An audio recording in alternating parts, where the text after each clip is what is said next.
Welcome to Decades of Horror, the 1970s. This is the voice of world control. I bring you peace. It may be the peace of plenty and content or the peace of unburied death. This is episode 221, recorded July 31st, 2024, which is close to right, but we're going to go with it. Gruesome Magazine. Hi, 31st. I am your host, Doc Rotten, and this podcast is about horror films released between 1970 and 1979. Each episode, my co-hosts and I will tackle another classic, or not so classic, from this wondrous, groovy, gory, and influential decade. We're just kind of sliding into a zone there, aren't we? All right, let me introduce my crew as we are getting ready to review Colossus, the Forbin Project. Wahoo, wahoo, wahoo. So let's start off with the one and only Jeff Mohr. Jeff, how you doing, sir? I'm great. I'm doing excellent. Sitting here in Iowa. Yeah, what do I know? Yeah. Yes, sir. That's a loaded. All right. I don't. I'm just... Also joining us this week. Just breeze on by that. It's writer, director, special effects guru, and all-around nice guy. And he still may be a published author. Are you a published author, or they pulled your book off the shelf? You know, I think once you are, it like follows you to the grave. That's my impression on how things work. Yes, it's Rom, R-A-U-M, Asper by name. That's good. That's for it by name. Thank you. The name that you just heard. Also joining us is a published cartoonist or illustrator or comic book artist. A number of those things all wrapped up and rolled into one. Also, I don't know where I was going with that, but we're going to play. Also joining us is Chad Hunt. He is the host of every Decades of Horror that we do. How you doing, sir? I am a stabbing robot. Stab, stab. Where have I seen that? Stab, stabby. Stab. We stab you. All right. I don't know where we're going with that. It's an L. Okay, of all things. Okay. All right. Before we get into our review of the Forbin Project, Jeff, do you have anything to say about Play Now Media? Yeah, we love those guys. They have a bunch of streaming services that all kinds of different subgenre or genre specific. If there's a kind of movie you like, I'll bet they have a streaming channel that specializes in it. And in fact, they carry the Decades of Horror, and Decades of Horror of the 1970s is on the Wicked Horror TV channel, along with 80s and the classic era.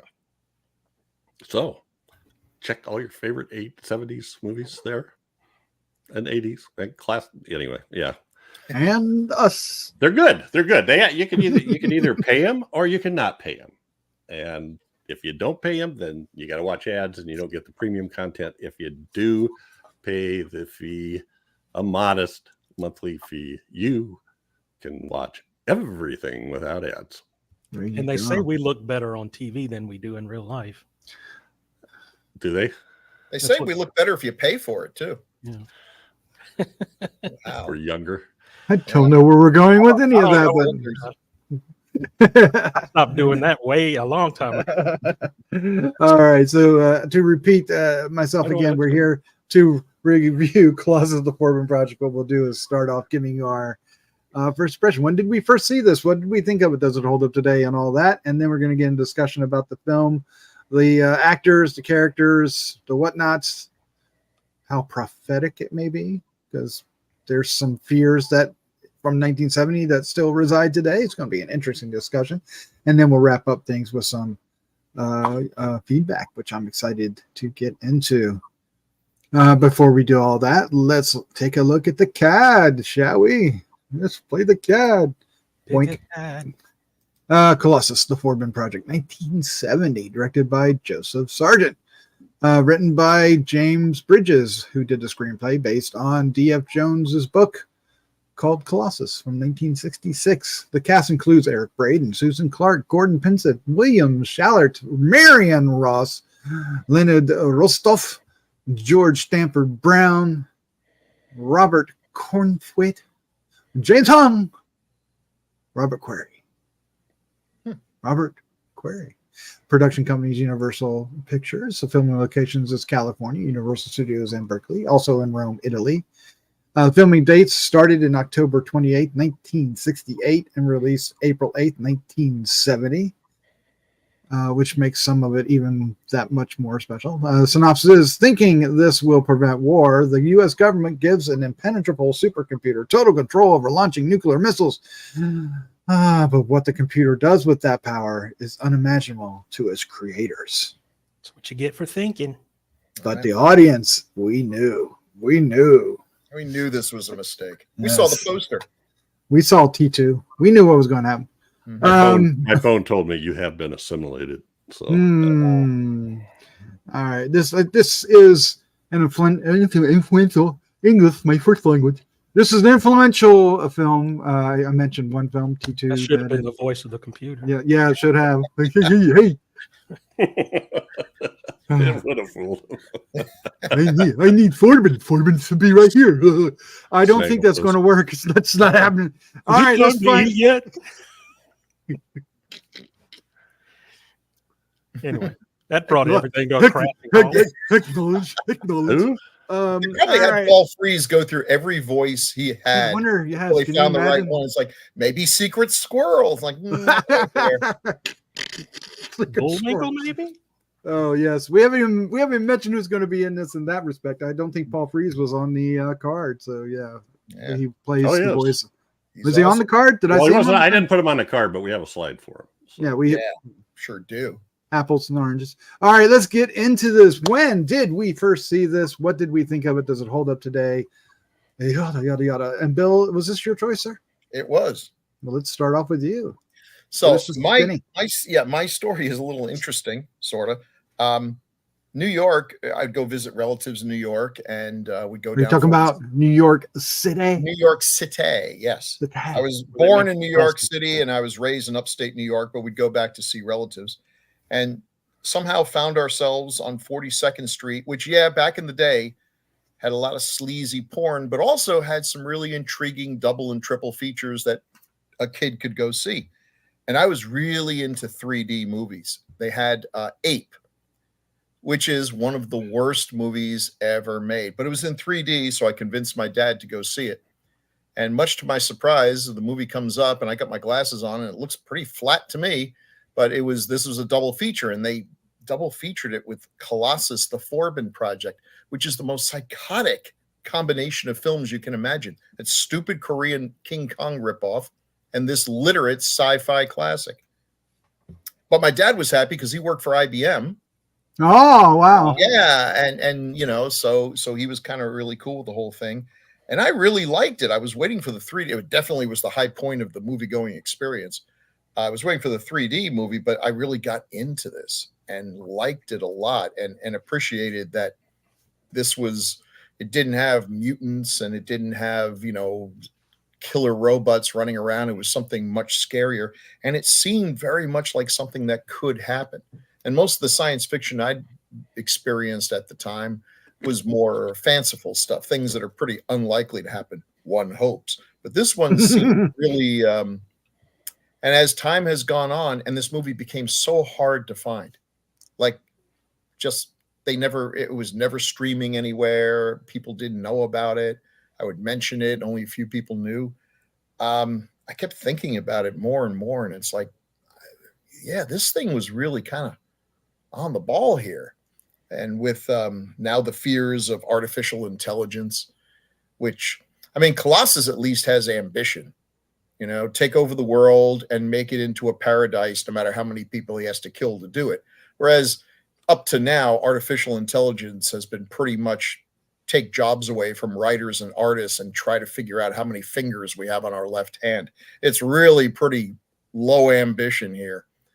But, I can still see, they talk about we've reached the point where you can't make jets any faster because the people flying them will pass out. They have to be robotic. So we're going to have robotic nuclear tipped missile jets flying around by a computer that might well figure out, hey, these hairless monkeys aren't the boss of me. So I have a lot of fond memories of it. I was excited to see that we could do it, and watching it again, it's one of those films that beat for beat, I knew what was going to happen.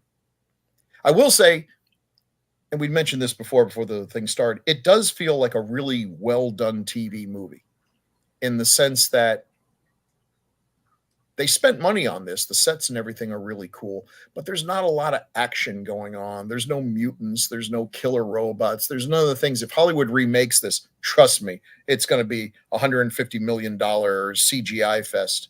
And this is not the scares, and there are some good scares in it, come from just the cold quality. Colossus cannot be reasoned with.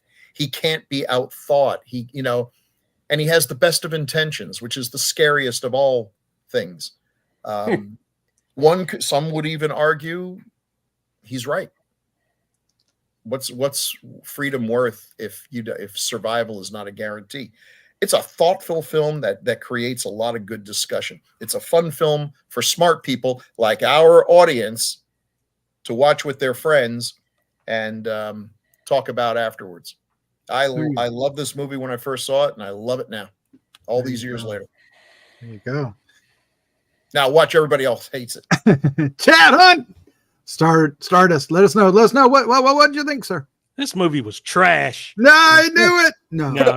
Put up your dukes. I'm just kidding. Okay. I really like this movie a lot. Look at that. I saw it once, only one time when I was a little kid, and haven't seen it since until we just covered it again. And I like it even more now. It scared me as a kid. Oh, wow. Just the implications of this computer that takes over everything. It's going to enslave us, and what are we going to do? That kind of thing. And it's really scary now, with all the talk of AI and, like Bill said, and I don't know what my thoughts are really on it yet.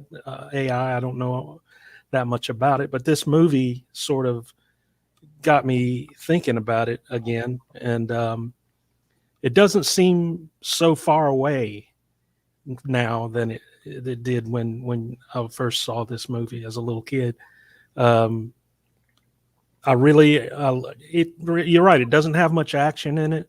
It doesn't have, but the drama and the interactions with the computer and it was like a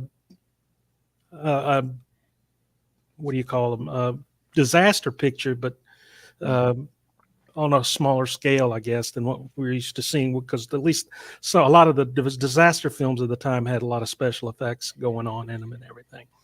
But just the fact that this robot computer took over every aspect of human life, especially for Stiglitz there, the doctor that created him, which was his werewolf name in Kolchak. Dr. Charles Forbin. But it was I love it. I love this movie. It's engaging. It's the interactions with the characters are engaging. It's believable. The graphics, if they did remake it, I'm sure the graphics will be a lot better than just the little LCD scrolling screen and everything like that. But for the time, that was what they had. That's what they were working with. But yeah, I find this movie it's unsettling, and it's creepy, scary, and but I enjoyed it. It's very well made, very well directed, and it's a great movie. Excellent. Jeff Mohr, sir. I agree. Nah. No, I like. I've always liked Eric Braeden, and I. In terms of this movie, I thought the sets were great, and I thought, there's no action that takes place. There's really no action. There's so lots and lots and lots and lots of dialogue, but they do a lot of neat little tricks with the camera movement and the shots and the cinematography to keep you interested, like angles over people and back and a lot of up angles. And then, when they're looking at those little screens, and maybe the camera's moving along behind them, and you see different things on different screens. I don't know. It kept my interest, even though it was almost all dialogue, in terms of finding out what's going on.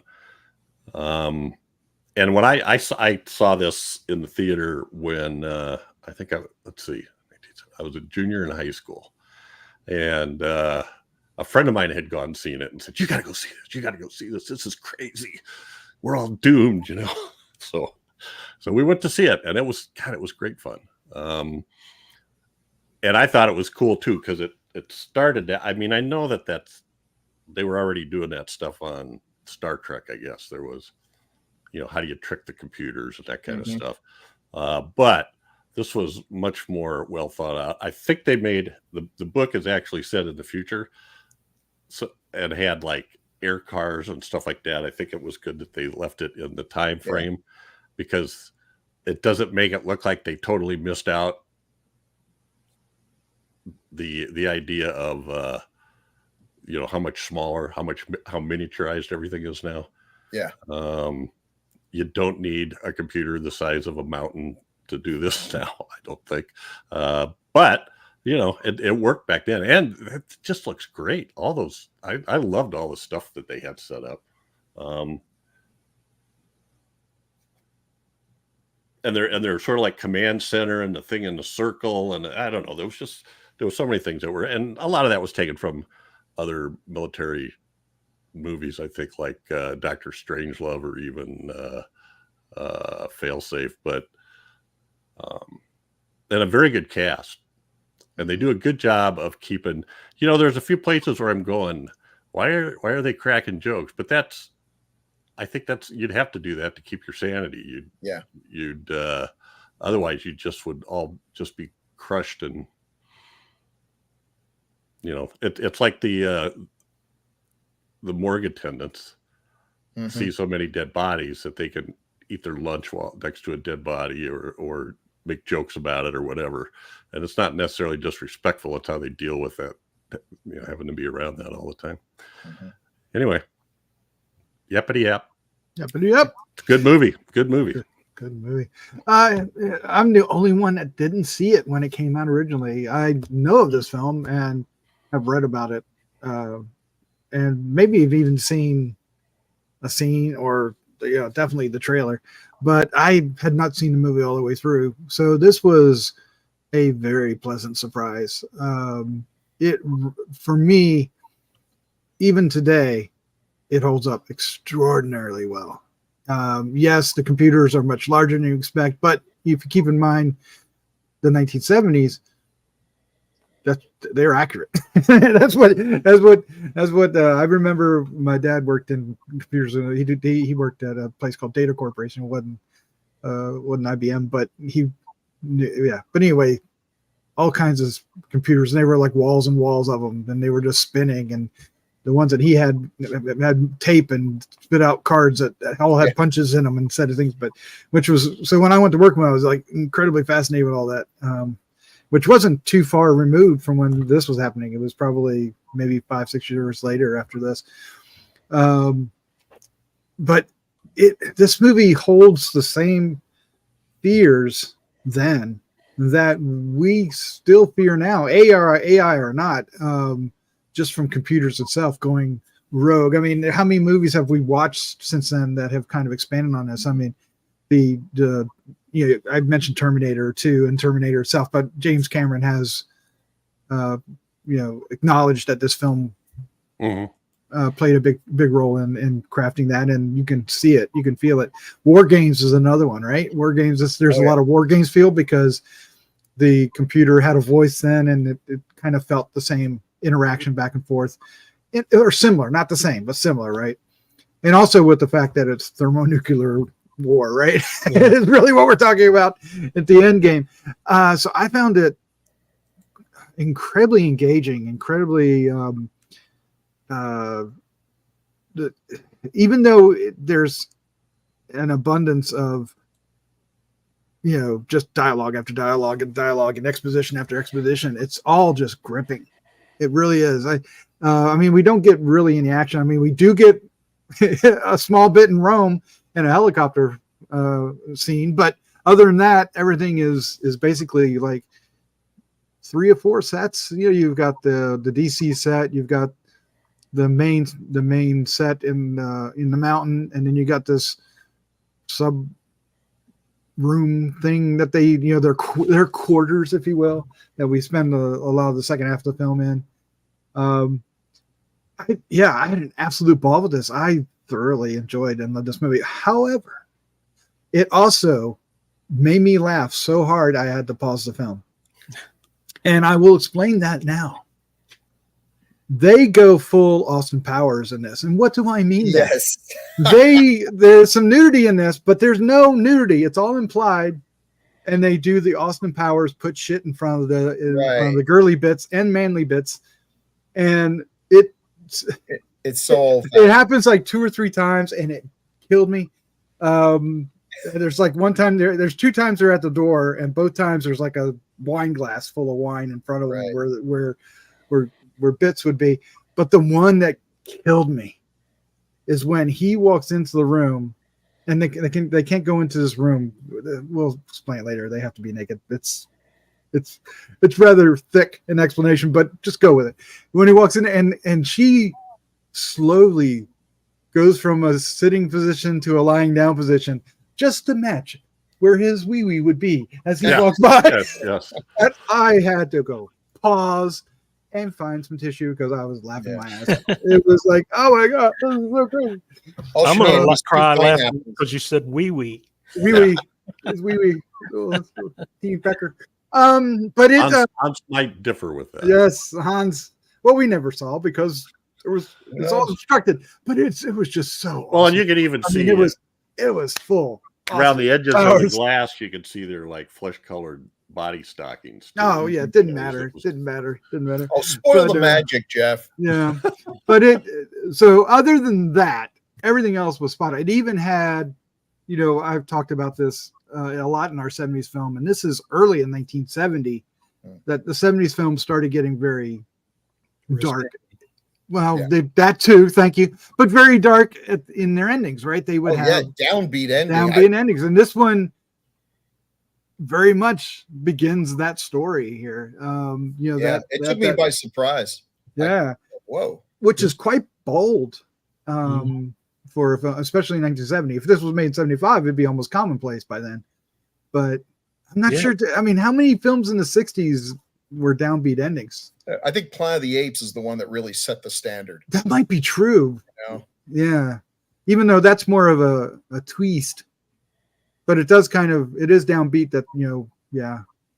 The thing they played off you're right. The idea of and maybe Rosemary's Baby. Sorry, Chad. Sorry. No, it's okay. You know, the implications of what this computer is going to do in the world. They've got to find some way to stop it and destroy it, and they don't. They made it so that it was unstoppable. If you're going to entrust your entire defense to a machine, you're going to make sure that no one can get to that machine. The problem is now we're the ones who need to get to nobody can get to the machine. That's the horror of it. Yeah. And the fact is there's 2. Yeah. Right. Which was a really fun way to not only show the Cold War, right, but also showed how these individuals, in this case, the United States and Russia, would actually cooperate, even though they're in the midst of a Cold War, one another. Right. There's some really interesting. You still have the other, and then the real horror.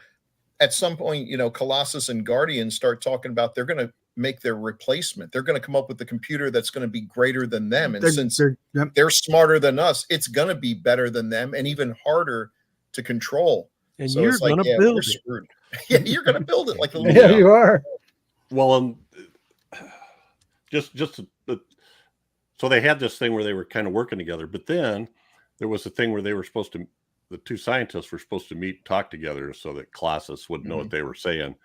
But of course they knew, and they sent Russians to kill the Russian scientists, or he would set off a nuclear bomb in Moscow. And the guys that shoot him have like tears rolling down their face. They don't which want to do it. Great. They didn't come up and weren't just hardened, KGB or something. They were plumbers. There was a cut scene though. I don't know if you remember the cut scene where they say, "And you will call it Skynet." No, that's not in there. Not in there at all. But it should have been. All right, let's get into. I guess we have. Does this one have taglines? It does. It does. All right. Well, then we have something to do. Do we? You tell me. God forbid we don't have any taglines to do. Yeah. I guess it is time for that. It is now time for taglines with Chad. There it is. Okay, and your taglines for Colossus, the Forbin Project, are as follows. We built a supercomputer with a mind of its own, and now we must fight it for the world, little Johnny. We built this city. Oh, Sorry, no. keep going. Okay. Bad song for a bad joke. Go ahead. This is the dawning of the age of Colossus, where peace is compulsory, freedom is forbidden, and man's greatest invention could be man's greatest mistake. Could it be? That brought up a song too. The Age of Age of Colossus. That off of it, I think.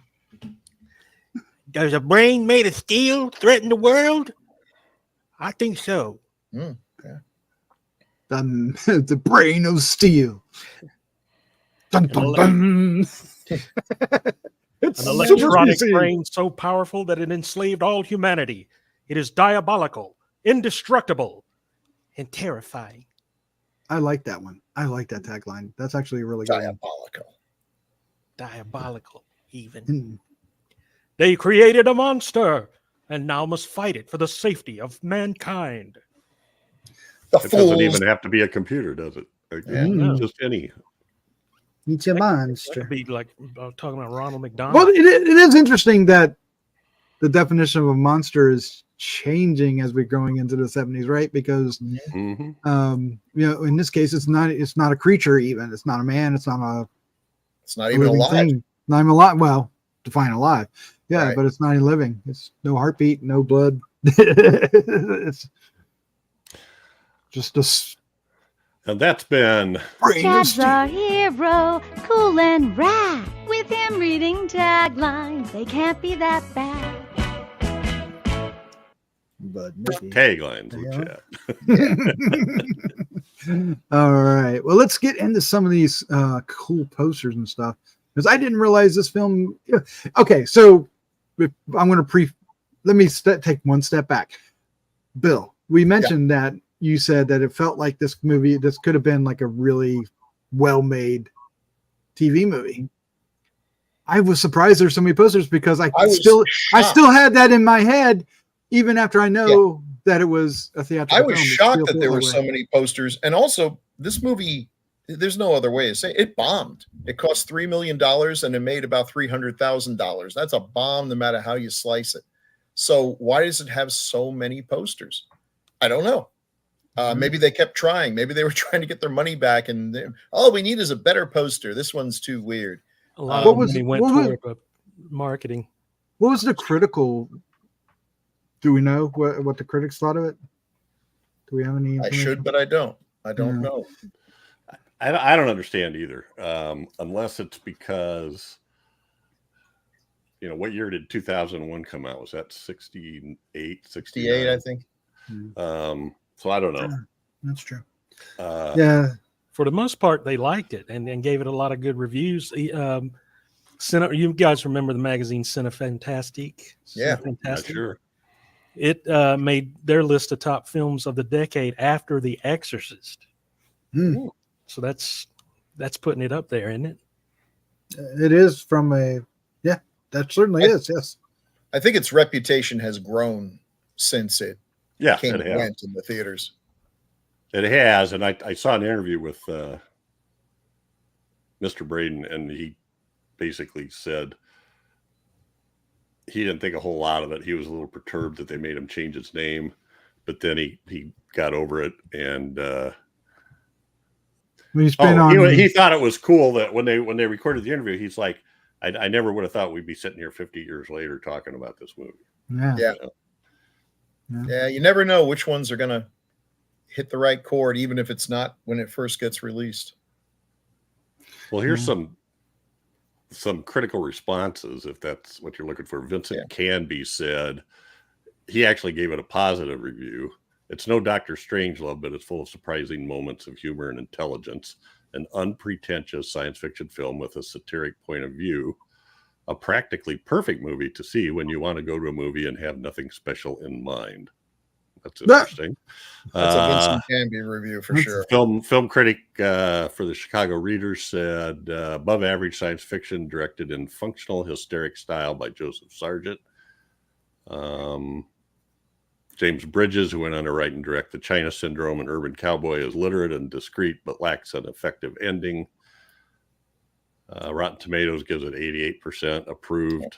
That's good. So Oh yeah, you did say it's in a. That's off of like 8 reviews. But, I think you can see kind of the problem with this poster here. Why people didn't go? What does that even mean? The Forbin Project. Like, am I expected to know who Forbin is? Did I? Was I uneducated? It doesn't tell enough, and it's got very 1984 vibes.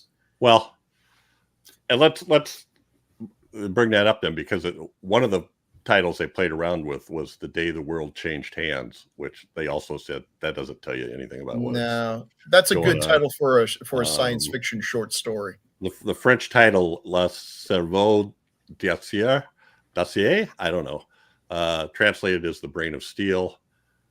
Spanish title is just Colosso el Proyecto Prohibido. Colossus, the Forbidden Project.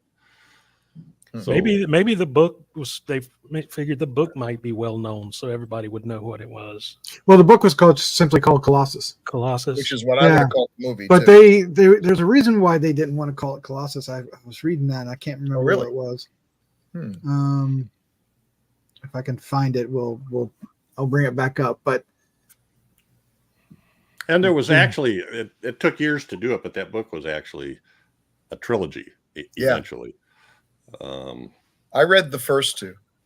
Did you really? Yeah. It sounds quite a bit wackier than the third one. Sounded major wacky because Martians got into it, and yes, they did. Yeah, yes, they did. But the first 2, it's just man versus Colossus. Oh, okay. I found so here is, according to the internet, and we know the internet's always right. Never lies. It says for the initial release. It was being promoted simply as the Forbin Project, as we see in our poster here.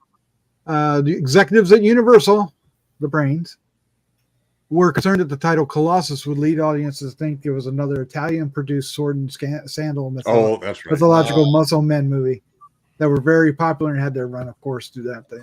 There was 60s. One called Colossus of Rhodes, right, in the early 60s. Yeah. And there's a sci-fi film from the 50s, I think, with Colossus in the title. Colossus of New York. Colossus of New York, yeah. So, but the Forbin Project by itself, without explaining who Forbin is, that might have kept audiences away. Yeah. There's the same concept of the funny little circle. But I do like the posters, how they sort of play around with that Saul Bass kind of stark black and white op art. It's cool. It's got a funky Steranko style going there that I enjoy, but obviously did not bring in the crowds. Then, of course, Eric Braeden wasn't a name. As a matter of fact, if anybody knew who he was, he had a different name before this movie. So, not suitable for children. Oh, for heaven's sakes! Does it say that? Unless, in that little blurb on the bottom right there. British poster. Yeah. Oh, okay. Well, unless they can see through wine glasses, I think they're going to be okay. No, I think they'll be fine. No, but I don't know. Anyway, I don't know how they looks like a cereal box. The guards being shot out on the balcony. The other guys. Is this German? It looks like they thought it was another Dr. Mabuse film. Try new Colossus cereal. Yes, great milk. It is. Yeah, because there's the tagline. Yeah, who the hell is he? I missed that one, Chad. I didn't even translate that. Who's Good. the guy with the big head? He's He's not in the film. He is, isn't he? That's Forbin. That's Forbin. No. Is that Forbin's big giant head? No. With Colossus. Oh, written it is. across him? It is Forbin's giant head. Yes. Oh, you're right. You're right. The guy in the Well- background. Right. Are you sure? Yep. That's still pretty deceptive. His head is pretty normal size. They had Is to it make his now? head bigger to fit the words. Oh, look at this one. And then the Japanese just went off on their own. Whatever. Oh, we're firing. Well, we do fire some missiles. Well, When does he have the gun? Never. But, He certainly got it there. but I guess if you're trying to scare people in Japan, nuclear missiles would do it. Stop. And then this. Yeah, because they did make it very much a political. It looks like a political thriller, right? Yeah. It does. Yeah. It does. Like Manchurian Candidate. And is it a political thriller? It is. In a way, right? To a Yeah. degree. We kind of see that's sci-fi. What a weird dance that guy's doing. Yeah, I don't know. Yeah, what's it? Was there a musical number that I missed? Or fast forwarded? You fast forward right through it there. Yeah. That's like I've been shot. Doom, doom. I've been shot. Doom, doom. Isn't that the guy that gets? Isn't that the Russian? Yeah, that that's is there? It is. He's in the movie 2 minutes and gets a. Forbin's too important, so we have to kill you. Because he's redundant. Oh man, No that's other gotta reason. hurt. Well, one of them. The one that gets shot for sure. Oh. All right. I guess we should start going. Let's start talking about the director, because we got this director who has directed. There's 3 good projects up there. I was going to say there's 3 good ones there, and then there's one that's not. There's one that's It's like a career killer. yeah, well, yeah, I guess so. I mean, Taking a Pelham 1, 2, 3 was a great film. Very cool. I preferred it over what was the other one with the big chase? The French Connection. I love Taking a Pelham 1, 2, 3. Oh, really? You liked it Nightmares better is than the cool. French Connection? I think I did. I don't know. Maybe it was just I saw it first. And that's a good Star Trek episode. He did some really good stuff. He was also one of the ones being tossed around to direct Nessie, Hammer's. No, really? Yeah, Hammer's proposed big budget thing that pretty much sank them. But then Jaws 4 is just so god awful. That might have been beyond his control. It's got to be. The script was so terrible. Yeah, a genius. I don't think Spielberg could have made that thing work unless they let him rewrite it. Oh, speaking of Was Spielberg. it Jaws 4? I was thinking it was Jaws 3 for some reason. No, Jaws 3 was 3D. Yeah. Oh, how did you They forget should that? have stopped at 3. They should have stopped at 1, but boy, Jaws. All right. The only good thing to come out of Jaws 4 is Richard Jennings' stand-up routine that he did on the Tonight Show and killed. If you ever just look it up, Richard Jennings, Jaws 4. He dissects this movie as only a stand-up comedian can, and it's wet your pants funny. Yeah, I just love that. Yeah, Roaring keep going. shark. Go ahead. Yeah, well, Also- that and he also- says, "I did this also- because I needed a house." Also, the legendary Star Trek episode, the Corbin might maneuver, which we just talked about on 80s because we did Evil Tanya. Speak with Clint Howard. Yeah, Clint Howard. And there he is, the little bald Balak. he did direct one of my favorite stupid Burt Reynolds movies from the 70s. Which You one? know, Gator. well, maybe, White but Lightning. White Lightning. White yeah. Lightning. Lightning. Yeah. He actually did a lot of good stuff. He did so in 1974 he was winner of the Directors Guild of America Award for Most Outstanding Television Director. And he did what was the movie he did? The Marcus Nelson Murders, which was the pilot for Kojak. Oh wow. That was good too. He did one called what'd you say? White Lightning, Burt Reynolds, Taking a Pelham 1, 2, 3, MacArthur. MacArthur was okay. Starring Gregory Peck. Anyway, so yeah. Oh, The Tribe. Did you guys ever see The Tribe? Mm-mm. I saw that movie when it came out on TV, and it made an impression on me. It was Jan Michael Vincent as a sort of renegade Zen Army recruit, and Darren McGavin was his drill sergeant. Oh my goodness! Wow. And he's Jan Michael Vincent fights him the whole way, but with passiveness, you know. And whatever punishment they give him, he does. Anyway, I thought I should watch that again just to see if it probably doesn't hold up. But in 1970, it made an impression on my young brain as the lottery loomed. He won a golden raspberry for Jaws: The Revenge. Well, that's there you go. Yeah, well deserved. Well deserved. That might have made the whole thing worth it.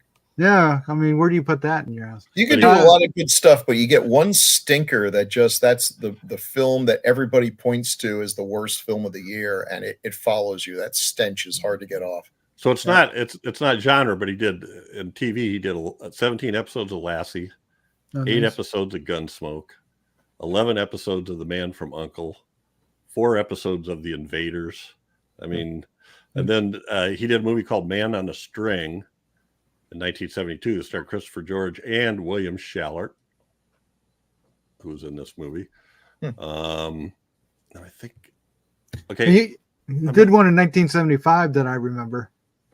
I don't know if you were going to talk about that next, but it's The Night That Panicked America, which is about the Orson Welles play. It's not doing War of the Worlds, but it's doing how people reacted to that. Yeah, I remember watching it on TV. Oh, I remember that started a fascination with War of the Worlds for me. I'd seen the movie, and I was aware of the radio thing because you would hear about it, right? But that film made me want to go out and actually listen to it. And I think couldn't you get a record of it, an LP of it? Yeah, you hear it everywhere. Yeah, I feel like I got that after that TV. I so remember that TV movie. My favorite part, and the one that really got me excited because I was starting to think about filmmaking and everything, is how they did the sound effects. And the sound of the Martian ships unscrewing was just like a mason jar in a toilet bowl or something. Like, wow, this is magic. So he did some good stuff. He should be forgiven for Jaws: The Revenge.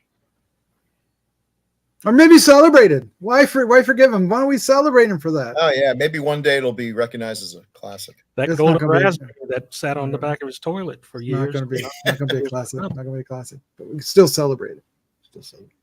I'd carry that around with me if anyone talks smack. Is like, do you have a golden raspberry? No. Now you guys were.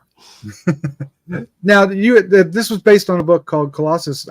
Did somebody say there was a trilogy of that? Yeah. Yeah. Well, because I didn't see anything else listed. I think there was Colossus, The Fall of Colossus, and then the last one was Colossus and the Crab. Right. Colossus and the Crab. Yeah. The Martians. The Martians came to Earth because the Crab Nebula, radiation from the Crab Nebula, was destroying the oxygen on their planet. So they needed to come to Earth to get more oxygen. And good. They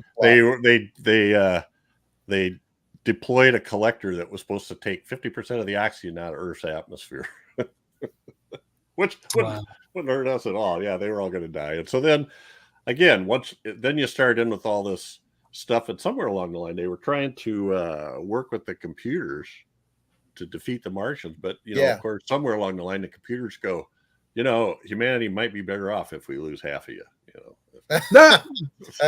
Harsh.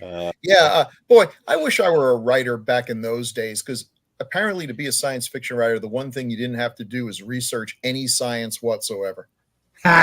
Just make it up. Well, I think the final line, destroying Mars. Yeah, that makes sense. The final line of the thing was a message from the Martians: "We're on the way." Yeah, that was another downbeat ending. Yeah. Yep. We had a whole trilogy to get to the point where, if the computers don't kill us, the Martians will. They finally destroyed him with a blue ointment. You almost get the feeling the writer wrote Colossus. He wrote what he wanted to write, and they were like, "Wow, this is doing great. Write a sequel." It's like, okay, you wrote a sequel, and it's like, okay, am I done now? It's like, no, hell no, you got to do a trilogy. And by that point, he had just like, well, I think they were separated by a little bit too. I think they were, I want to say mid-70s for the second one. That could be a curse when you have like one hit that they keep wanting you to go back to, and it's maybe not your favorite property. It sounds like actors today when they get stuck in a franchise, they can't get out. Stevenson. Yeah, James Bridges wrote the adaptation of it. Oh yeah, and he wrote The China Syndrome in '79. he's a stud. And Urban Cowboy for the ladies out there. So basically killer computers, nuclear power plants, and mechanical bulls. You know, this guy was on to how technology is going to hurt us. Well, he was nominated for Oscars for both China Syndrome and The Paper Chase. He also wrote that. Well, that was a good movie. The Paper Chase, yeah, 73. Yep. The did a bunch of did episodes of Alfred Hitchcock. He did what'd you say, Urban Cowboy, blah blah blah blah blah blah. Urban Cowboy. Oh, he did. I don't know if you guys are fans of these or not, but I've always been a fan of John Ferris, the writer. And there was a TV movie called When Michael Calls, based on one of his books in 1972. And Bridges wrote the screenplay for that. With Michael Douglas. That's Michael calling. 16 episodes of the Alfred Hitchcock Hour. So this guy, he was White Hunter, Black Heart. Oh, yeah. I remember that. Perfect. The Jamie Lee Curtis movie. John Travolta. He was cute, but boy, don't mention that movie. That was a career killer as well. Pure balls to do a bad movie and call it perfect. It's like every reviewer is just like, "Thank you, God." Ammo. Oh my gosh! All right, let's talk about Eric Braeden, who is our star here. Better known as Stiglitz. You're just going to stick with that, aren't you? Yeah. Also known as Victor Newman for 44 years on Young and the Restless. 4,000. 188 episodes. That's amazing, isn't it? And, I realized when I was trying to put the graphics together and everything, the challenge is it's going to be hard to convey to people who haven't seen this movie that this is an exciting movie. When this is pretty much it. He sits around, broods, and does a lot of thinking. Well, he takes his clothes off from time to time. He talks to people in other locations on a view screen. Yeah. Computer. Talks to the Russians. Mrs. Cunningham. Mrs. Cunningham. Mrs. Cunningham is there. Oh my God. This is not Action Man. Did you see he has a credit for Lopan? He talks to Lopan. That's what I hate about this movie. There's not enough James Hong in it. There's not. We get just a couple lines for Lopan here in a little bit, but we'll talk about it. Eric Braeden has a credit for Piranha, where he's listed as the swimming double for Dr. Robert Hoke, who was I forgot who. Was that Bradford Dillman? No. That wasn't Bradford Dillman? Kevin McCarthy. Oh, okay. Really? It makes sense for Bradford Dillman. It would. But why in the late 70s is he a swimming double? Yeah, he must have just been hanging out. I hope he was just like visiting some friends or something on the set or whatever. He owed Joe money, maybe. He was quite the athlete, apparently, in growing up in Germany. Track athlete. So, maybe he wanted to show off. Yeah. He's very likable. He's got a vague accent that it's not too thick. He's not Dr. Strangelove, but enough to, it's like, what's this guy's deal? He's too young to have been working for the Nazis, but did he defect from Russia? I mean, how did we get him? Where's his, what's the story? Well, and it's not surprising that he did 6 episodes of Combat, all playing German soldiers. Mm-hmm. But this was under his original name, right? That was under Hans Gudegas. Hans. And then the antagonist star, who kind of became, strangely enough, one of the more liked characters in the Rat Patrol. I can't believe he was upset about changing that name, because, good God, that's not going to even fit on the marquee. Well, it served him well since then. He joked about the studio executive that told him he had to change his name. His name was Wasserman. He sort of joked about he said that and then just looked in the camera like so. Did a fourth wall break on the interview? Yeah, and the Braeden that name comes from his hometown, and they added the E to make sure people would pronounce it correctly. The E or the A? The E. E. It was Braeden, Brad, Ian Berg or something along that lines. And he made it Brae. I thought it was Bread. I thought his birthplace was Bredenbeck, Bredenk. But it's pronounced Bredenbeck. Bread So and they butter. had the.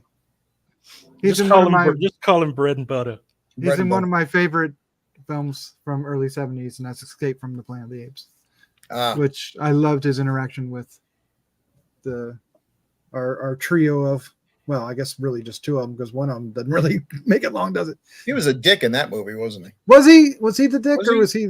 Because was it Bradford Dillman that was?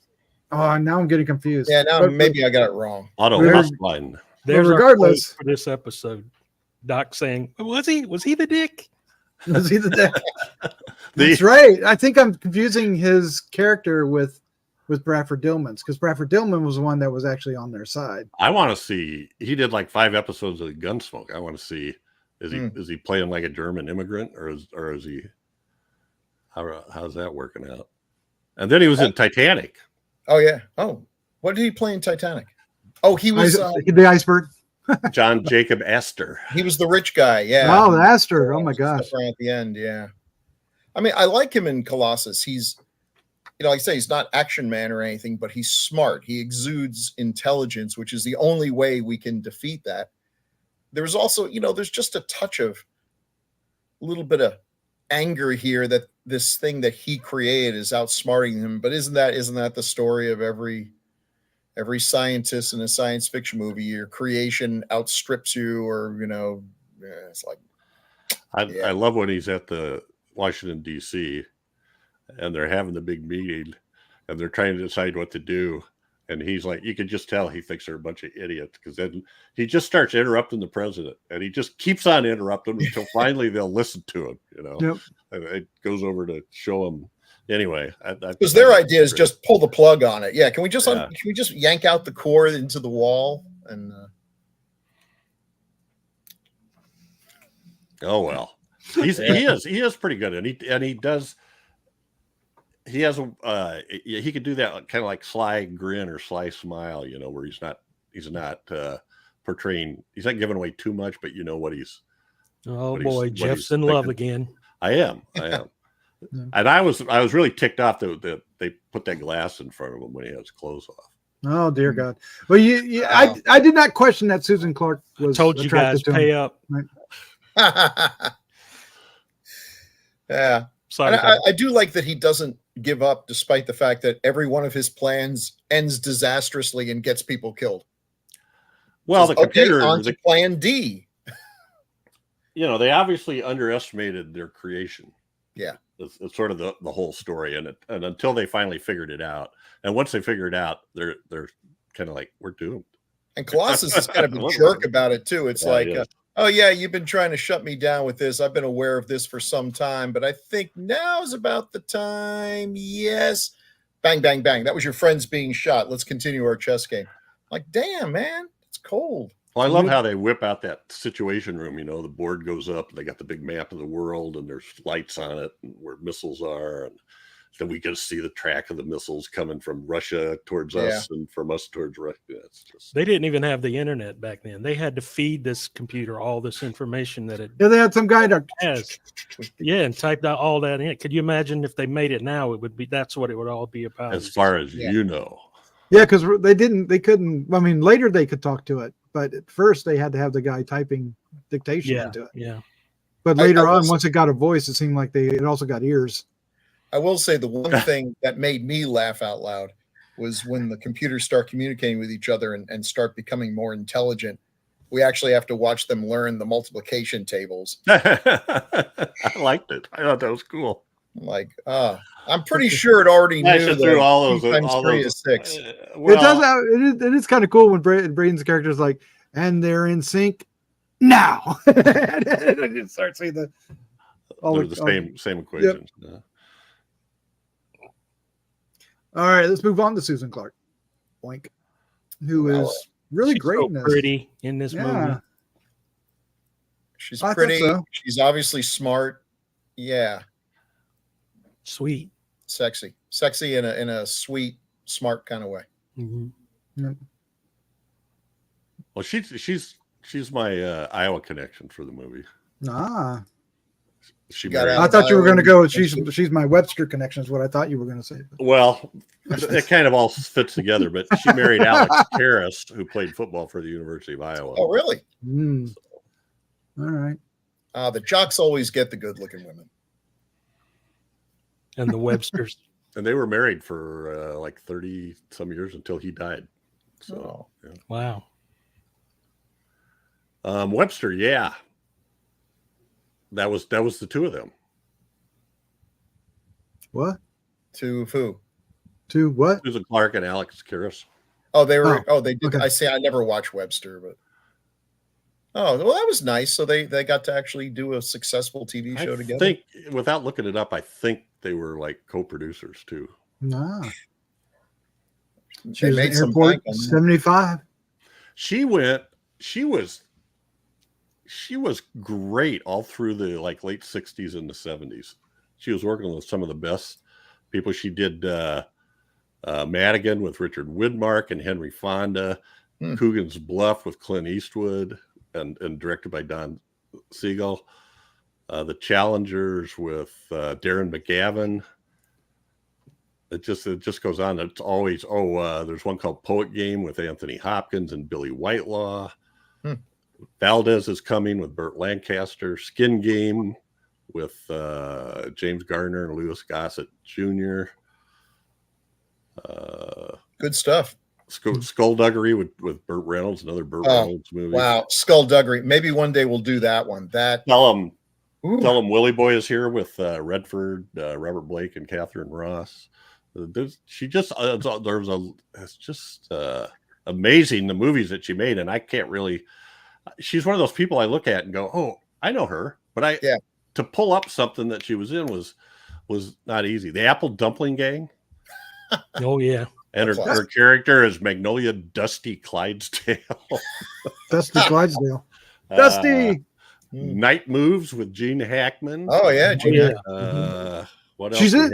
Well, can I interject real quick? You betcha. I as a fan of disaster films, which throughout the 70s was just full of disaster films, and they about 77 through 79 they started to become a parody of themselves by a long shot. Even the ones that were taking themselves seriously, right, Chad? You probably. I remember seeing this, but I hear nobody ever mentioning this or talking about it. But in 79, she did City on Fire, which. I don't know, Chad. You might be the only one here that remembers that film. And I remember it, but I don't know if I've seen it or not. Yeah, Barry Newman, Shelley Winters along with her, and it's just basically what was the disaster? Just a fire? It was a fire. It was just a big chain reaction explosion at an oil refinery, kind of big fire thing, and they're trying to save everybody. But it's terrible. But yeah, and she won. Wanted to bring that up. Oh well, so she did a couple of these in 1976. She won a Primetime Emmy for Outstanding Lead Actress in Babe, the story of Babe Diedrichson Zaharias. It was a woman athlete that was famous for, I think, golfing and a couple other things. And then because of that success, she played Amelia Earhart right after that. Yeah, look at that. I see her doing Amelia Earhart. TV movie, Murder by Decree. Okay. And wait. That's the actual real one. That's not the fake one. What? Murder by Death. Last but not least, Porky's. Porky's. Cherry Forever. Wow. And I think she had a hand in producing that as well. It seems like I read that. What a notorious picture that was. I love Porky's. Mm-hmm. Oh, I love Porky's so much. Cherry Forever. It's one of those films people say it hasn't aged well. It's like, no, it was offensive when it came out. It's just offensive now. It's done fine. Yeah, it's fine. It's fine. Yeah. Kim Cattrall. Kind of Oh, that's when we'll just stop right there. We get the idea. Kim Cattrall. What was that hand movement? Yeah, you don't want to know. No. I don't know. I don't think it was what I meant it to be, but it because I was looking elsewhere. But yeah, we'll ignore that, cut that, strike that. But Porky's, yay! What else? I'm done. Beyond reality. Oh, that's Gordon Pinsett. Let's go on to move to Gordon Pinsett, who is the president of the United States, although we don't have a picture of him as the president of the United States. But he actually looks, they're obviously trying to go for the JFK look. Yeah. Yeah, Clearly. it was, wasn't it? Right. And attitude. And what is that up there with a black man holding a cross? Could it be? It's from Blackula. He was, what was this character's name? Lieutenant Jack Peters. Jack Peters. And his hair was kind of furry. And then the bottom shot was. So speaking of what Doc's doing with his hand movement before. Stop. Well, Bill and Doc didn't. I don't know if Chad was on when we were talking about that or not, but Red Green, you know Red Green, Chad? Who's that? The Red Green show? The Red Green show. I have no idea. Unbelievable. I think it only played in Iowa. I'm just shocked. No. It's a big PBS hit from Canada. It was on every Saturday night for I don't know how long, like at 10:30. I was too busy watching The Exorcist and stuff like that. PBS didn't know. Yeah. Oh, Doctor Who! Come on, shut up. You watched Doctor Who, or was that Monty on Python? Monty Python? Doctor Who. Benny Hill. Was Benny Hill, on I that? did watch. Benny Hill, Yeah. I watched the Tom Baker Doctor Who. So anyway, in Red Green, he was in 60 episodes of that as Hap Shaughnessy. He was also in a episode of the Ray Bradbury Theater called The Earthmen. Oh, I know that story. That was a good story. And he was the voice of King Babar in the Babar cartoon animation. Babar. Say that 5 times fast. Now Now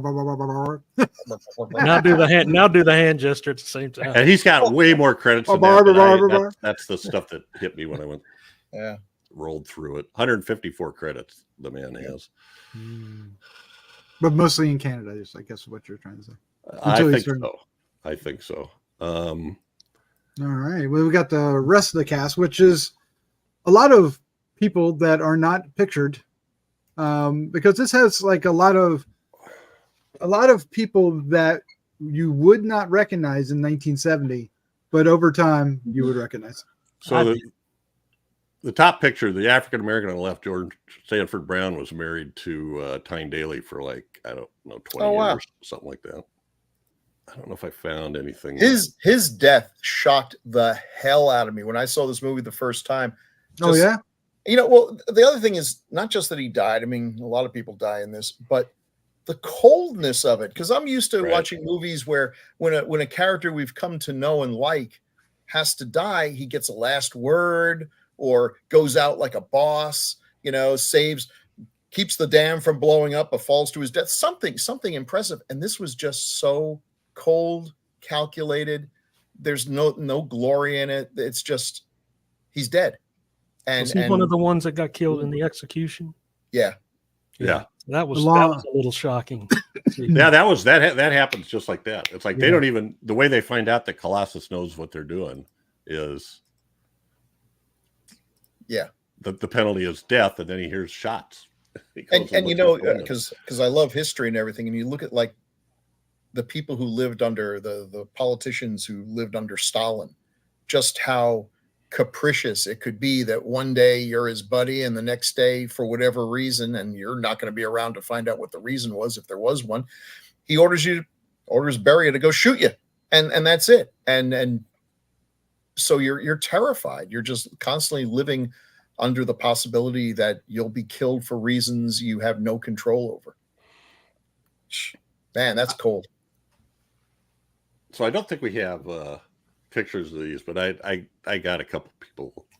First off, we got to talk about William Shallert. We do indeed. Who plays the head of the CIA.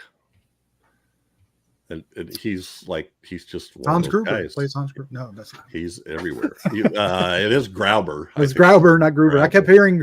I know every time they would say it, I was going, Hans Gruber. He had like 390 credits. Dang. And I like his. He had a quote about acting. I believe you shouldn't become an actor unless you need to, unless you have no choice about it. Liking, even loving acting is not enough. You have to need to act. That's true with a lot of things. I would say that for comic artists, wouldn't you? Mhm. Yeah, he's president of the Screen Actors Guild from 79 to 81. Oh, nice. One of his first credits was as a gas station attendant in Mighty Joe Young. Awesome. Nice. I know the role. Yeah. Wow. Cool. Wow. The man from Planet X. He was in the remake of M. He was ambulance attendant in Them. Yes. The Dog. I don't know if you guys, if that. Oh yeah. Yes. God. The Computer. The Incredible Shrinking Man. He plays a doctor. He's in episodes of Thriller, Alfred Hitchcock, The Many Loves of Dobie Gillis, 24 episodes. Yeah. So not necessarily a lot of big roles, but 390 of them? Dang. Yeah. No wonder Patty they made Duke him Joe, president. 104 episodes. I think that was like he was the father or the uncle or the, I don't know. Because he was the father of one and the uncle of the other, right? Weren't they look-alike cousins? Chad's probably in my camp here that the movie you're going to most remember him from is a movie you probably saw every year in school when they would do the library films. The Computer Who Wore Tennis Shoes. Do you remember see that? Professor Quigley. Yeah. Every year at the end of the year when there was nothing for the teachers to do for you. Well, he was in the Twilight Zone movie. He plays the father in the It's a Good Life episode. Yeah. Also in Gremlins, he plays the preacher, pastor, father, or so and so. He's uncredited, but he's in there. It's pretty obvious. There's a bunch of uncredited people in that. Joe Dante seems like the kind of guy who likes to put in people that have been in a lot of movies. Matinee. Yeah. Star Trek Deep Space Nine. He was also in Star Trek. I had it. The Trouble with Tribbles. He plays the Federation, the head of the Federation Agriculture Department or something from Iowa.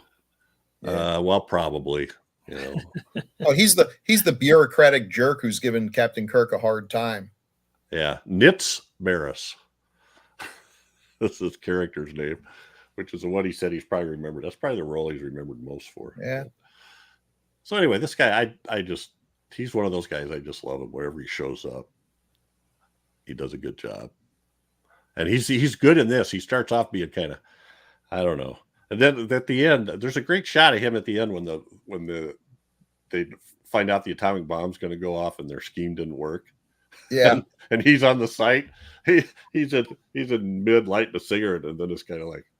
Yeah, what the F? Yeah, there's nothing you can because I like that. They're like, everyone abandon the silo. It's like you're gonna run 50 yards. No, just let your last moment on Earth be a casual saunter.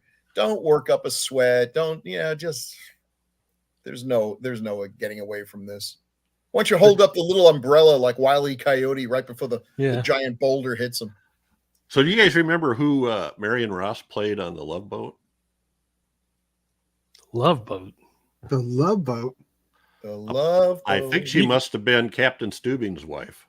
Ooh. She's 14 episodes as Emily Stubing. I didn't know he was married. She was on another show, wasn't she, that we watched over and over again? Something. Hey. I don't know what it was. Something about a diner, cars, Richie. Yeah. Was it the Cunninghams? Yep. Was that the name of the show? Yep, Cunninghams. It sounds right. Yeah. Richie and the bitches. I don't know. I can't remember. She was great in that show. She was great in that show. She was the only one that could like put Fonzie in his place, and he just took it. I know. He did. Well, we're so used to seeing her in that role, right? That you think of her as that person as being like this, but this movie shows her acting chops because she's entirely different. I don't know. I saw Mrs. Cunningham come in the room and start. I did not. I mean, I know what you're saying, but she did look a little shocked when they came out of the bedroom. Yeah. Well, they got frisky. I think if she'd given Colossus a stern talking to, maybe this whole thing could have ended up. I know. She could have done it. She had the power. We've seen it. Ah. Sorry, Mrs. C. So there's also I don't want to go through this without mentioning these people, so I'm just going to go really fast because these are like some really there's one we got to hang on for a while. So genre characters. So Byron Morrow is the Secretary of State, the white-haired guy. In the American version of The Mysterians in 1957, he's the general. There was an American version of The Mysterians? And yes, well, there always is. They always. They took the Japanese movie and added. Yeah, okay, right, yeah, right. Sure. He was I think he was a Martian in a Twilight Zone episode called "People Are Alike All Over," the one with Roddy McDowall, where he thinks Roddy McDowall thinks they're taking care of him, and he's in like a zoo. Yeah. Dun, dun, dun. He is in Panic in Year Zero. That's a good one. He's in The Strangler with Victor Buono in 1964. Not the Mad Butcher, The Strangler. No. And he was in Strangler. 7 episodes of Perry Mason, and it doesn't list all of his characters, but all the ones that they show are Judge. Judge number 2, second judge. Plays a good judge. And he is in an upcoming episode of The Night Stalker. Woo! Primal Scream. Probably as the police chief. Well, it could be. Doctor. No, he's a doctor. Dr. Cohen in the Primal Scream. So anyway, he's not a guy. That's another guy with like 240 credits. That he plays these parts with just a few lines. And the next one I know Chad saw. You saw Robert Cornthwaite in the background? Right? I really wanted to I had trouble finding pictures of some of these folks, but yeah, he's one of my favorite roles of all time. He was he was the bald scientist, basically. Yeah. You just watch him in the background. No. All these guys were in the background in the science.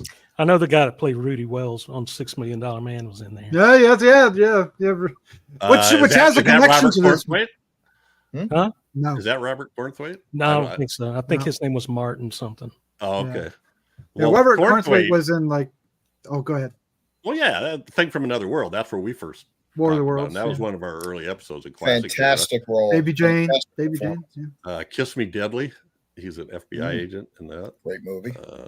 Whatever Happened to Baby Jane. A couple of Twilight Zone episodes. A couple of Alfred Hitchcock episodes. He's a lawyer in The Ghost and Mr. Chicken. Nah, I love it. And a Batman connection. Chad, do I have to tell you? Yeah, because I don't. He plays Alan Adale in the Archer episodes with Art Kearney. Oh, really? Yeah. You probably can't tell because he's got a hat on. He probably has a little Robin Hood hat on or something. What a crappy Batman villain. He was. They can't all be the Riddler. He also was in Matinee. And his quote about acting, which I also thought was interesting, was writers, directors, editors, and cameramen. Those are the creative people in film. Actors are in there out of necessity, farther down on the totem pole, although they don't like to think so, and many of them don't admit it. But they're relatively unimportant. They are things being manipulated by these other people. I like theater because I've got the reins in my hands, at least once the curtain goes up. It kind of made sense to me. That does make sense. And it probably explains why a lot of actors do prefer theater. Through editing and camera angles and stuff, you can make a lot of stuff look good that maybe isn't. Anyway. All right, Robert Cornthwaite. And then I know you guys are going to get into this. James Hong. Yes. Chad mentioned him. Lopan. Yes. Lopan. He's this guy got, is still. Go ahead. Yeah, 460 credits. Wow. Yeah. And most recently, the blockbuster Everything Everywhere All at Once. Yeah. He's Mr. Ping. Mr. Ping in now? Kung Fu Panda. He's 152. Yeah. It's amazing. He looks great. Really, No, but he is. I think he is approaching. He is got to be 90. like in his 90s. Yeah. Yeah. He was also in the remake of The Day the Earth Stood Still. He was in Blade Runner. He was also in The Human Vapor. wow. And this will get you. You know, we talk about this. Turns out it wasn't a human vapor, or the dog did it. Yeah, I it don't know. was a dog vapor. It was actually for one season. Dad joke. For one season, there was a New Adventures of Charlie Chan, No, and he played Barry Chan, which I assume was number one son in 57, 58. And I was going to say he's a little long in the tooth for playing. and I forget Carol Nash. I'm not getting the whole name right. J. Carroll Nash. J. Carol Nash, yeah. So they obviously had a played white Charlie Chan. And I think I saw J. Carroll Nash. If I'm not wrong, he also plays a Chinese guy in a movie called The Hatchet Men with Edward G. Robinson and a whole bunch of other white guys pretending to be Chinese. And wow, like I love that Bond. movie, but boy, it has, some things don't age. a little well. cringy. It's a little cringy, you say? A little well, cringy. this was in the 50s, all the way up, in the 60s. We've got Yeah. Christopher Lee playing Fu Manchu. 70s, we got a lot of embarrassing. But if it's the role I'm thinking of, everyone had a different. Some actors had prosthetics put on, some squinted, and I'm pretty sure J. Carroll Nash just closed his eyes, and that was it. That was the whole performance. Oh, the famous one was Mickey Rooney, and I don't remember what movie it was. Oh, but it was Breakfast at absolutely Tiffany's. It's terrible. got Oh Seven. no! The big teeth and everything. Yeah. That was terrible. It's like you're waiting for the subtlety of Jerry Lewis and working. So James Hong also did Godzilla King of the Monsters, which in 1956, the American version, he was the voice of Serizawa. Oh. So I assumed the English dubbing of Serizawa. Hey, I saw him at a convention. This was a few years back when he was probably only 99. That man has a lot of energy. He is happy to be alive. He is happy to have fans, and the fans love him. He's a treasure. So if you get a chance to see, I don't know if he's still doing conventions, but if you do, go see him. At the convention you saw him, did he dress up as Lopan and do his stage thing? He sort of did, and he did when I saw him last. Yeah, he had a bevy of beautiful women around him. You listen, I would have to walk through a woman's prison with a pocket full of pardons to get as many women gathered around me. pocket full of pardons. And they wouldn't be as pretty. They would not be. So now, this is like almost Iowa. Marion Ross was born in Albert Lee, Minnesota, which is barely over the border. Is that adjacent? Like Iowa adjacent? Yeah, but I didn't realize James Hong was born in Minneapolis. Wow. And studied civil engineering at the University of Minnesota. Born in 1929, so that makes him 95. Good Lord. Wow. And still doing work. I mean, he was just did the voice in Keeps you young. yeah. Kung Fu Bandit. Yeah. Kung Fu God Bandit bless 4. you. Yeah. Oh, where's your noodles? I can't do the voice, but whatever. Yeah. Chad can. Watch Chad do it. Wake up, Chad. Can do what? Who And else? then Robert Quarry was one of the scientists. He didn't have any parts. He's uncredited, but Yeah. when I knew that he was there, I spotted him a couple times, but it's not easy. He doesn't look Yorga like at all. Scientific. Yeah. And of course, you also didn't mention Martin Brooks. I think you did briefly, Chad, which of course I think most of us know him from Rudy Wells as Rudy Wells in $6 Million Man, which and The Bionic Woman for that matter. And there is a connection. A lot of the screen work, the computer screen work we see in this movie was used in the $6 Million Man. Oh, Yeah. Right. I knew I recognized him from somewhere. Yeah, so as soon as I saw him, that's what I was thinking. It's huge cast, and they're just standing around, and you're like, "Oh, I know that guy. Oh, I know that guy. Oh, look at her. I know her." But there's They one stand cast around, member yeah. we got to mention. Oh, we haven't done one. Oh my. We never see him. Talking about Here. Paul Frees. Look at that. Look at that guy.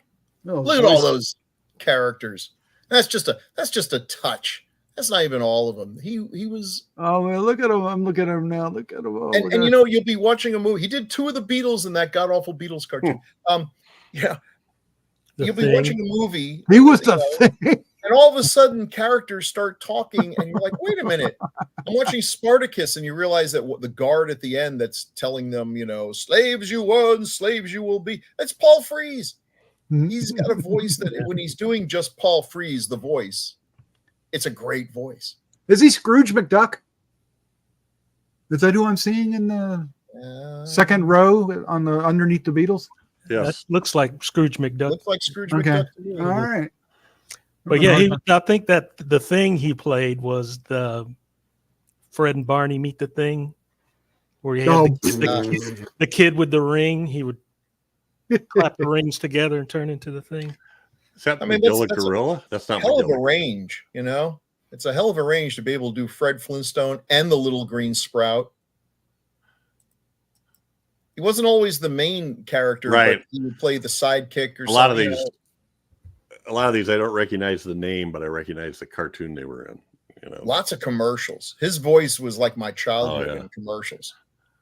the Fruit Loops, Follow your nose. Jolly Green Giant, or who's Blueberry. the one on the bottom? Yeah. And occasionally, now, am I wrong, or was he also one of the scientists in the thing? Yes. Okay. Yeah, he was. Yeah, the Thing original from Another World. Thing from Another World. You'd occasionally see him actually acting, but then I guess he probably realized there's a way lot more money for way less work to be doing voices. And he was one of the go-to guys. He and was it Howie Morris? That picture of him looks like he ought to be playing like Dr. Watson. Mhm. I love me some Paul Frees. And Colossus is one of my favorite voices. Yeah, it's vocoded and everything, but it works. It works so well, and that's what all computers should sound like. I wish I wish I could get my GPS to talk in Colossus's voice. Can you imagine if Siri talked in Colossus' voice? I would definitely do what it says.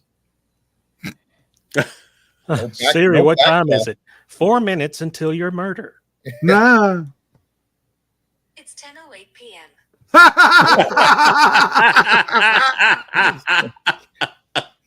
Thanks, Siri. You're being irrational. Go back to bed. Call her Alexa and see what she says. She won't answer. No, she doesn't do the meme. She doesn't do the meme. She gets jealous. Hey, Alexa. Now, see.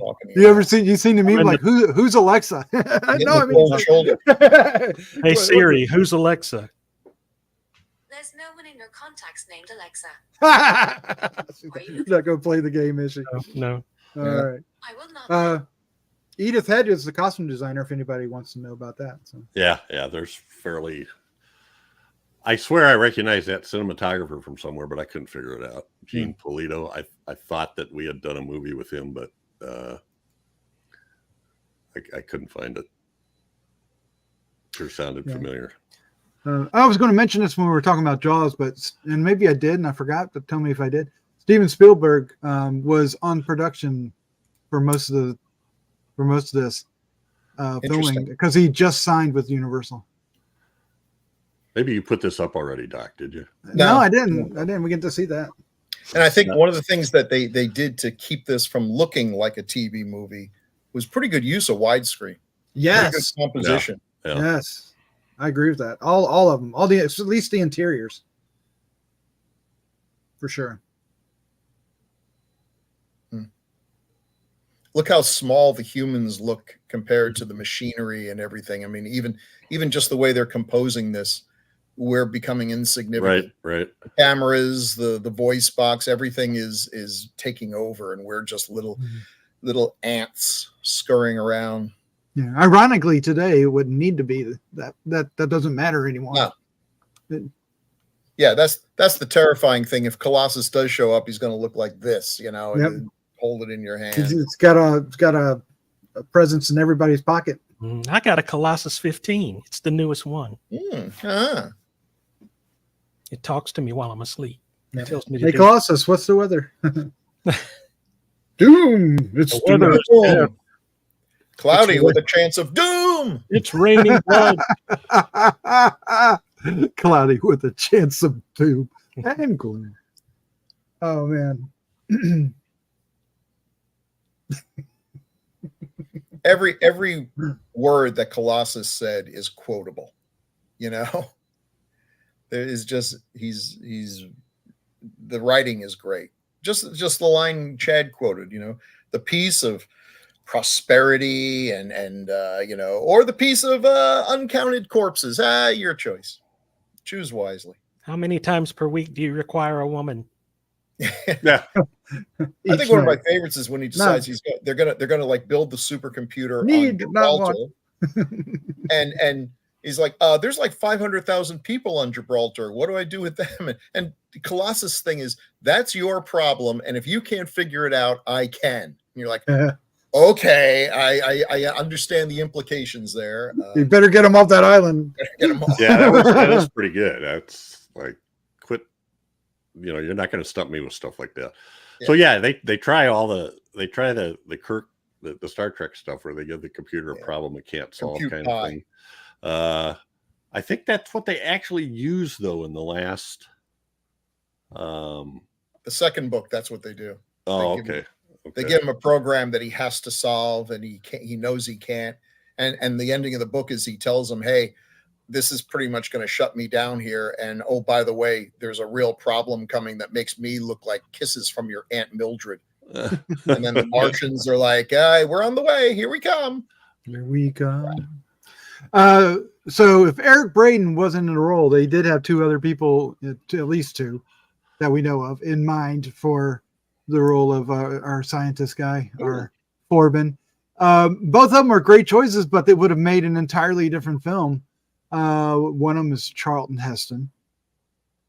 I could totally see that. I could see it, but it would be different. It would be, he would not be quite as subtle. He doesn't come across as the good thinker. No, he doesn't come across as the good thinker. I'll bash your skull in, computer. Yeah, he just grabs an axe and starts smashing in terminals. Yeah. Get your dirty terminal off me. Yeah. Who's the other? Damn dirty computer. Damn dirty crooked hands. And then, of course, the other one was Gregory Peck. He might have been a good one. Did you see where better than Charlton Heston? Somebody had an excuse to take his shirt off, though, which he loves to do, right? So. He had a meeting. Eric Braeden had a meeting to check into being James Bond. And then then they found out he had a German accent. Oh man, that's unfortunate. So they made him Blofeld. Yeah. All right. So let's go ahead and wrap this up so we can get some feedback tonight. But I do want to ask one last question about this movie. And one of you or all of you can answer. I don't care. But I think we alluded to it earlier. But remaking this movie today, I think totally could happen. Again, I think like we suggested earlier, it'd be a different kind of film. But the fears that this film brings up resonate as much or not more today than they did then. I think more today. Yeah. Yeah. Because there's already people are already worried about the data that's collected. Yeah. Now, they were going to remake it in 2007 with Ron Howard. Oh, really? Directing. Yeah. Oh, wow. That would have been interesting. What happened? Somebody. I guess it fell through. It also would make for a great HBO series like they did with Westworld. They could really go. I think that would be the way to go. And I'll tell you, dig into it. If someone said, "Bill, we've lost our minds. We're going to give you a whole bunch of money to write a I'd be thinking the cool thing would be, what if one day we woke up and they broke the news that it's already happened. We've been living under the control of this computer for like the last 2 elections, which explains so much. Oh my God, shut up. And I'm with you. Yeah. No, that's perfect. It's like, it's not. you wonder what's the feeling of the ordinary people living under the terror of this. It's interesting watching. It would be kind of cool to show both the people who got us into this mess trying to fix it and the people who are just now having to live under the control. You would start a whole new band of conspiracy theorists. Oh my goodness, you aren't kidding. Just don't let Stephen King direct it. We made you. It would have good music at least, right? So Yeah, true. So they wouldn't make so Colossus is personalized toward the end of the film as that ball on top of the computer thing, right? That's his voice box, if you will. I would imagine today they would be super pressed to make it humanoid. Yeah. Yeah. They shouldn't. They shouldn't, but I would imagine the higher ups would want them to, right, Bill? Oh yeah. You'd actually. Well, you don't, but you don't even need that. That would be the thing. If it's that advanced, it's like God. It's everywhere. It's everywhere. Right. It's omnipresent. But they'd find a way to make. They'd find a way, right? Yeah. Something for the hero to fight it. I think that's why it would something to punch. Oh, it would fail. I think that's why it would make better. I really do think, now that I've said it, that as an HBO series or something like that on Amazon Prime or whatever, it would make a fascinating series. Yeah. Because shit could get real every episode, right? You get on a cliffhanger every episode, and unlike then, we do have the internet now, and so a lot more people are aware of AI and nowhere to run, nowhere to. But is there you'd have to find a way to make it so that you didn't just automatically assume the humans were going to lose. Well, that's why I watch it. I'll just watch the inevitable beatdown episode after episode. I'd watch it for everybody, all the jerks that stare at their phones while they drive. Phones blow up in their face. Oh yeah, pop, pop, pop, pop, pop. There goes that whole freeway. All right. Well, we want you to catch us. It is not widely available. I think we found a Vimeo copy. Yeah. And it looked great. Yeah, and of course it is out there on Blu-ray and stuff. But Jerry Chandler said there was one on a some app that's available on Roku, Continental something or another. So it's on like some rogue. Jerry thought it was Continental Breakfast, and he clicked on. There you go. Free Continental Breakfast. Free even, yeah. But you get a chance to watch it. Please let us know what you think of it, or if you've already seen it, which most of you probably have. Let us know what you thought of it then, think of it now, and what you thought of our conversation about it. Yeah. Speaking of which, Sir Jeff, feedback today. We do, and it's it's kind of like when Jose was going through all our back episodes. Now it's Emulous 79 is going through all the back episodes. All right. So I'm gonna, if you guys are okay, I'm just gonna read these because they're fairly quick. From episode 136, Eaten Alive, Toby Hooper. Emulous 79 says, I've never experienced this film sober. I don't think Toby Hooper did either. Probably not. Most of it accurate. Yeah, he's got. Oh my God, I love that. Episode 149, Cat o' Nine Tails. An Argento film from Emulous 79 says, why would you need a special doctor to tell you if your gun's jammed? Freaking weirdo Argento. Yeah, logic doesn't always have a place. Okay, and episode 151, Exorcist 2, The Heretic. Emulous 79 says, the way you guys tell it is so funny. Demon gropings. You gotta remember, Emulous. It's been a while. If we recorded it more than a couple months ago, we don't remember what the hell we said. Ask me what we did last week. I'd have to go back and look. And then we have one. Gropings, apparently. So. Episode 163, Horror Hospital from Travis McDonald. Bill, I'd like to take that. Travis McDonald says of Horror Hospital, thanks for reviewing this campy classic. First became aware of Horror Hospital after seeing it as part of a montage of trailers from Gorgon Video after watching Faces of Death way back in the day. Wow. Good Lord. Silly film, but lots of fun nonetheless. Keep up the great work. Wow. Thanks for that blast from the past. That brings back memories, Travis. The montage of trailers. All righty. Thanks. Gorgon Video and two. Yeah. Then Emulus is back on episode 190, The Bird with the Crystal Plumage. He likes the Italian stuff, I think. Yeah. A lot, among other things. Emulus says, to keep out the busybodies, nobody gets in here unless I want them to. Besides, there's cats.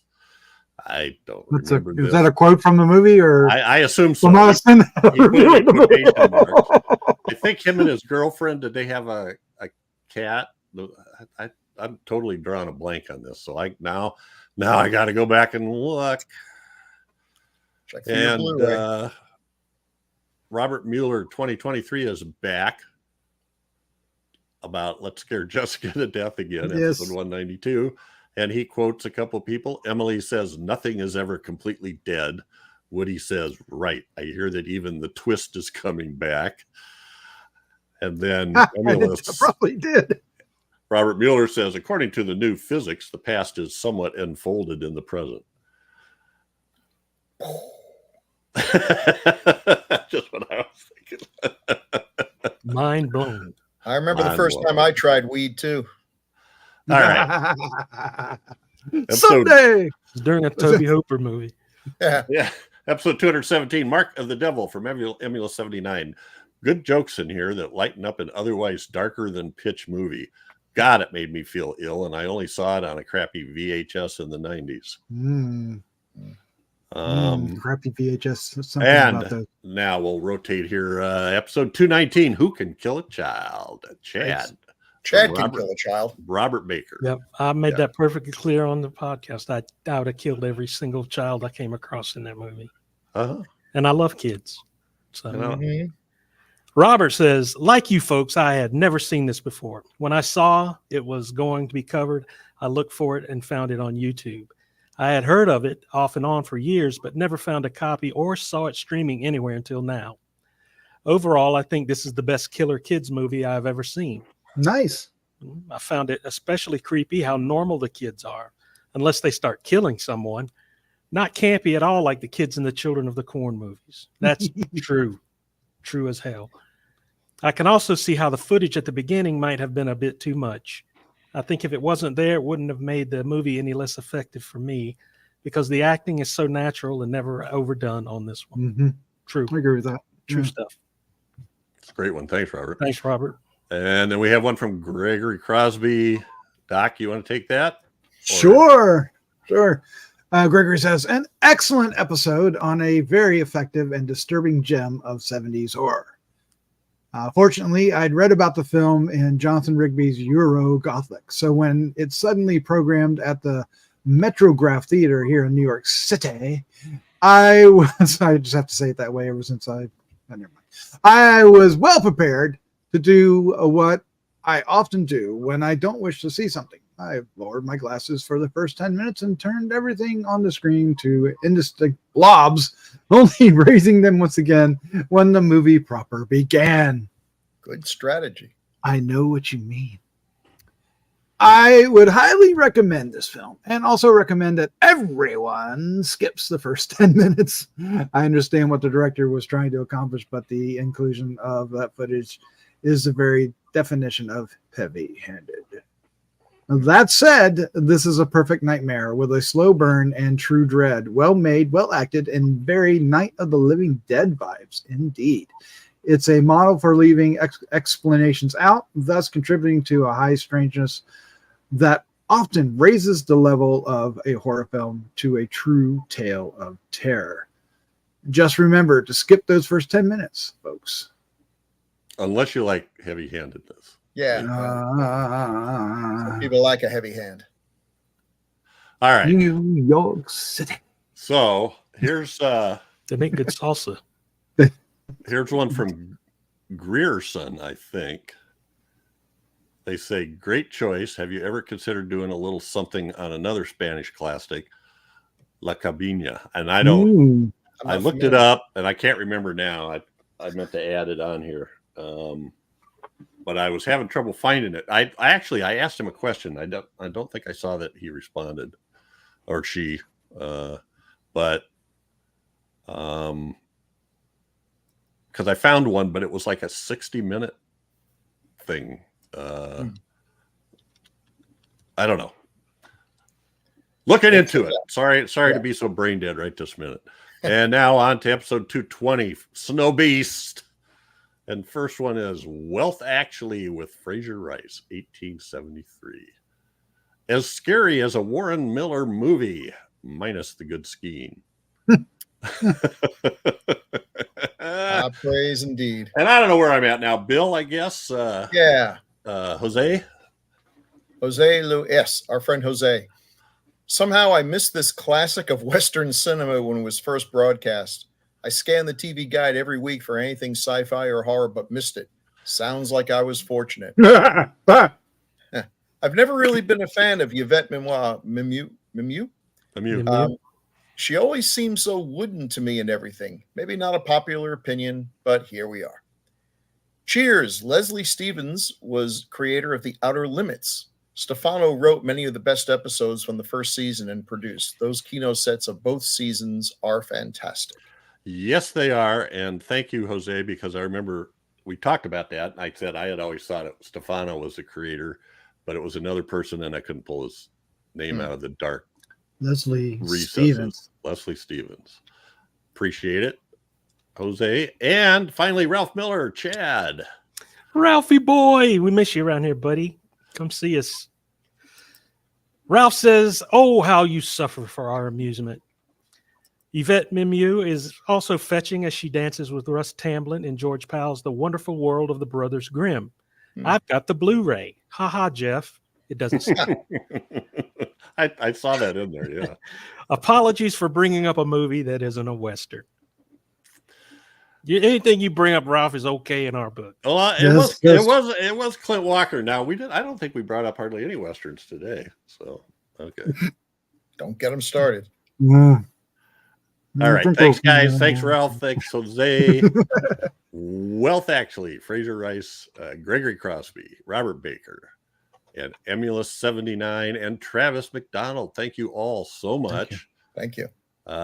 Emulous chimed in quite a bit on the 80s too, so we'll be hearing from him. All right. Next episode of that. That's awesome. Nice. What's up? Our next episode is one chosen by our fearless leader. I picked a film from 1979. I saw this in the theaters, and I have a great story to go with it when we get to it. But it's Nightwing from 1975. It's a bat movie. It's a movie about bats. Yes, it is. It is. We got cheers from Jerry Chandler when I posted the schedule. Oh, really? Yes. Okay. For Nightwing. And somebody else. I hate someone else was also all fired up about it. It's for even so this movie, Nightwing, and the movie Time After Time put David, even though I'd already seen him in like The Omen, but put David Warner on the map for me. Yeah, I agree. Especially Time After Time, which is another movie we need to do at some point. Not The Omen. If they'll ever stream it. But The Omen, The Omen was in and of itself did not. It wasn't until these community, as these started building, then with these two films is when I knew who David Warner was. Yeah. And then I realized he was in The Omen. Yes, of course. And lots of others. But yeah, because he's campy good in this. He's campy great. He's great. But it also has almost played Freddy Krueger. Isn't that crazy? Yeah. Isn't that crazy? But Strother Martin's in it, and then Nick Mancuso, and Catherine Harold, and others. We'll get to it. You got Strother Martin, so we'll definitely talk about a few Westerns. Yes. Oh yeah. There's what we have here. You see failure. And we got to do sometime. Oh, absolutely. And the only place I can find it is every once in a while it shows up on Amazon Prime on their Universal Monsters channel. It'll just randomly show up. Oh, really? Yeah. I check it quite a bit. 4 or 5 times a year I check looking for it. Got to make sure you put 7 S's in there, not 8. Because What does 8 get you? I don't Well, know. that's too many. Then it won't. Yeah. They charge you extra. I love the jokes up and they just hit the floor. Yeah, I don't know what's happening. All right, but I'll be very curious to see what the three of you think of Nightwing. I don't know. Maybe you've seen it already. I think watched it for the first time Oh, today. yeah. You And, watched it today? Oh, I watched the novel. I watched the novel. I read the novel of it before I went to see it. So I was. Did really, you? Yeah. I watched Chad I read did. the novel. I did too. novel and dance. I read the novel too. I never read the novel. I just went to the movie. There's a movie. Why do we? Anyway, that's it for tonight. Colossus and the Forbin Project. What a great surprise for me personally. Yeah, great job finding that for us, Bill, because that's a hard one to find. Yeah, I It's was not happy. on I was the happy to find normal it. streaming services. Actually, our friend Renee Applehouse is the one who found it. Nice. Oh, okay. Thank you, Good for her. Renee. Yeah. Thanks, Renee. And with that, we should go ahead and get out of here. So, Jeff, Bill, and yeah, you too, Chad. Thank you for joining me. This was a lot of fun. Yes.